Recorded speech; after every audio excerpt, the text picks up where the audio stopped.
Le virus de la BD s'attrape tout petit quand on croit encore aux ogres et aux sorcières. Puis la maladie se propage jusqu'au grand âge. Ah, mais moi je suis fan depuis, j'ai 83 ans, donc depuis 15 ou 16 ans, vous voyez, avec les Tintins et autre chose. Fan de science-fiction ou d'elfes maléfiques, Bulberry, c'est le rendez-vous des passionnés de bande dessinée. Avec un peu de patience, on peut décrocher une belle dédicace. Vous en lisez combien par an? Je sais pas, entre 200 et 300. Ah oui, quand même. Ouais, quand même, ouais, c'est pour ça, oui, ça c'est... Et faut pas croire qu'on est des geeks ou des choses comme ça, non, non. On a une autre vie à côté, on lit d'autres livres, on a d'autres sorties, on a d'autres loisirs.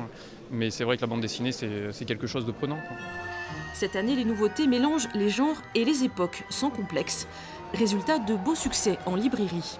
Il y a une grosse tendance pour la BD historique et pour le polar. Et c'est vrai qu'en ce moment, les auteurs mélangent beaucoup ça. On a une enquête policière qui se passe dans la Rome antique ou qui se passe en Grèce. Voilà, c'est un petit peu le cas de Goliath. On est dans de l'aventure et dans de l'enquête policière. Des BD qui se lisent comme des scénarios de films, avec le même suspense. Difficile parfois de trouver les 3 tomes du Manuscrit interdit de Paolo Grella. Son coup de crayon est inimitable, l'intrigue, elle, est typiquement italienne. On